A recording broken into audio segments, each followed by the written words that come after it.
नमस्कार दोस्तों, हमारी आज की इस कहानी का नाम है जुर्माना। ओह राहुल, इस बार फिर तुम्हारा चेक बाउंस हो गया और 600 रुपया तुम्हारे अकाउंट से कट गए।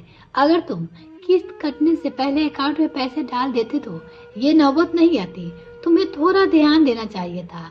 सारा दिन तुम कीमती मेहनत करते हो, तब जाकर कहीं घर का खर्चा चलता है और लोन की किस्त आती है। रिया के मुंह से ये सारी बातें सुनकर राहुल गुस्से से तिलमिला गया और गुस्से में उसने रिया से कहा कि रिया, तुम कौन होती हो मुझसे इस तरह से बातें करने वाली?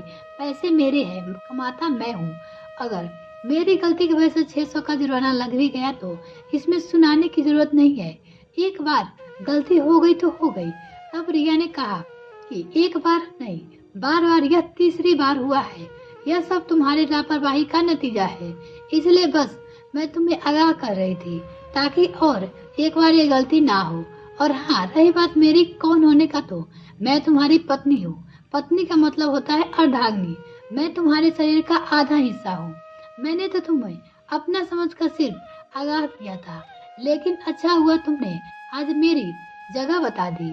सिर्फ 5 साल हमारी शादी को हुए हैं और 5 सालों में तुमने 10 साल मुझे नीचा दिखाने की कोशिश की है कि मैं एक हाउसवाइफ हूँ, कमाती नहीं हूँ, इसलिए मेरा कोई वजूद नहीं है।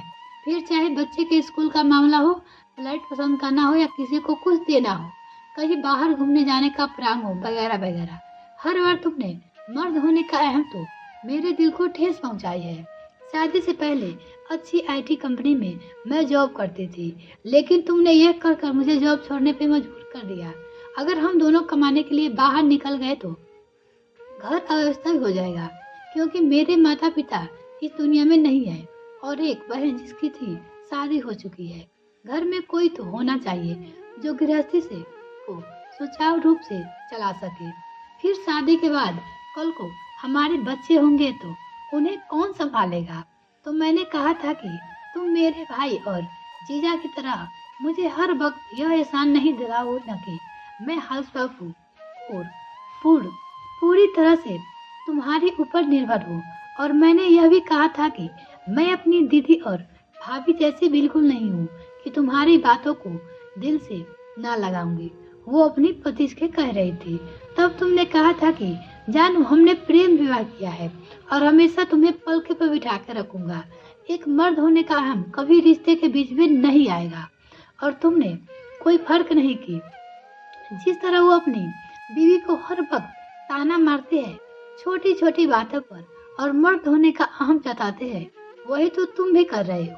तुम कहते हो कि तुम्हारे भाई और जीजा जैसे बिल्कुल भी नहीं हो, लेकिन कहीं न कहीं तुम्हारे अंदर भी मर्द होने का अहम है।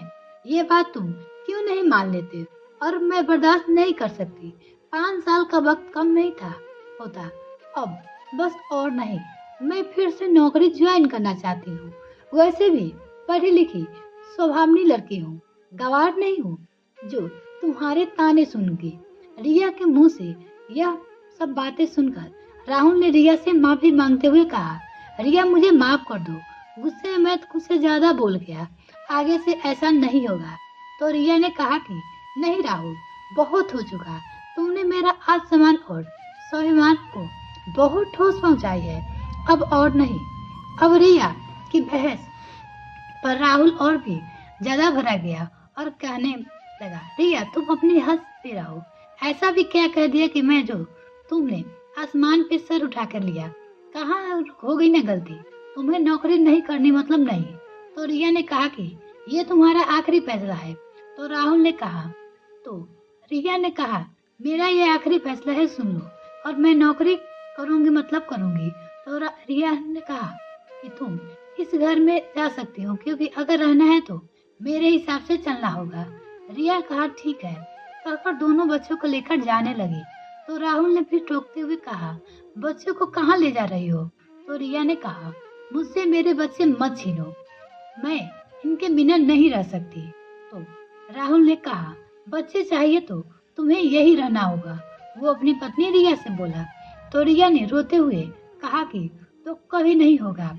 ठीक है, तुम अभी मेरे बच्चे से दूर कर रही हो ना, लेकिन ज्यादा दिन दूर नहीं रख पाओगे। मैं बहुत जल्द कोर्ट से बच्चे की कस्टडी अपने हाथ में ले लूंगी। यह कहकर रोते हुए वहां से चली गई। कोर्ट में फैसला हुआ कि बच्चा माँ के पास रहेगा। उसके बाद राहुल बच्चे के बिना रह नहीं पाया और उसने फिर माफी मांगी। रिया माफ नहीं कर रही थी। राहुल बोला, जब तक तुम हमें माफ नहीं करोगी हम यहाँ से कहीं नहीं जाएंगे। तो रिया ने माफ कर दिया और अपने घर चल गई। अब रिया को विश्वास हो गया था कि राहुल अब ऐसा नहीं करेगा।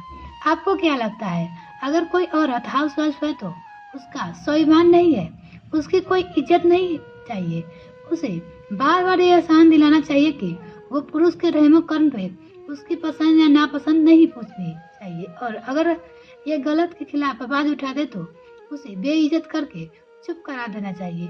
आपकी क्या राय है, कमेंट सेक्शन में लिखना ना भूले। तो अगर मेरे चैनल को अभी तक सब्सक्राइब नहीं किया तो प्लीज मेरे चैनल को जल्दी से सब्सक्राइब कीजिए। हमारे नेक्स्ट कहानी का नाम है कीमती साड़ी, तो प्लीज वीडियो में लास्ट तक बने रहे। वो कहानी बहुत ही अच्छी है। कीमती साड़ी की बात करते हैं। बड़ी बहू, कल मिनी आ रही है, सगुना ये कहकर उसका कमरा ठीक करा देना। जी माँ जी, जानती हूँ, मालिक काकी को कह दिया है कि कल लाल गुलाब उसके कमरे में फूलदान में लगा देंगे। सास के प्रश्न की बड़ी बहू ने जवाब दिया। मुनरबा देवी की 3 संतानों में मिनी सबसे छोटी और दोनों भाइयों की लाडली थी। माँ के साथ उसका अवश्य स्नेह और इसीलिए उसकी विदाई के बाद माँ अकेली न हो जाए, उसने पहले दोनों भाइयों को घर में स्वागत किया और फिर समझ और अपने घर ससुराल के लिए विदा हो गई। विदाई के समय सबने गले लगकर फूट फूट कर बहुत रोई थी, लेकिन संतोष था कि उसका मायका उससे छूटेगा नहीं, क्योंकि ससुराल भी इसी शहर में था।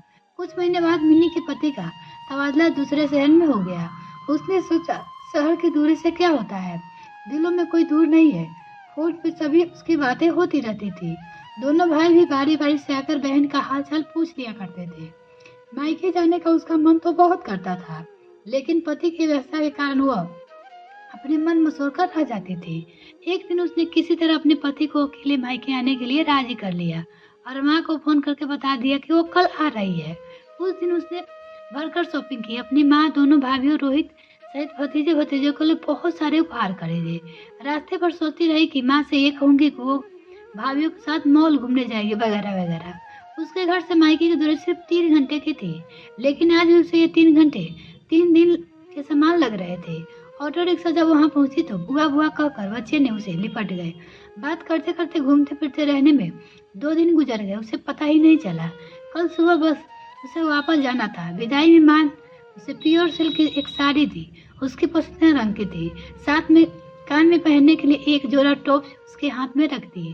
भाभीियों ने भी साड़ी सहित कुछ अन्य उपहार उसके ट्रॉली बैग में रख दिए थे। माँ पोती को नहला रही थी। उन्होंने मिनी से कहा, बेटा छोटी बाबू जिया से के लिए एक फ्रॉक तो मांग कर ले आ। लाती हूँ माँ, कहकर वही छोटी भाभी के कमरे की तरफ चल दी। वह कमरे में बाहर थी कि उसकी भाभी की आवाज सुनाई दी। छोटी भाभी ने कह रही थी, अरे छोटी, तुमने क्या मुझे बुद्ध समझ रखा है जो मैं उसे 5,000 की साड़ी दे दूं? 5,000 की 2 साड़ियाँ तो मैंने अपने लिए खरीदा था।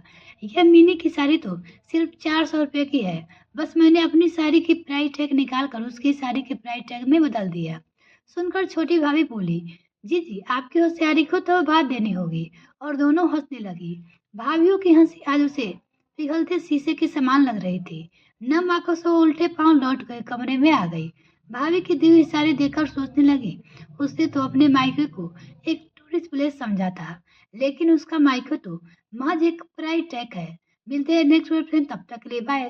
Thanks for watching this video. ये दोनों कहानी आपको कैसी लगी कमेंट सेक्शन में लिखना ना भूलें।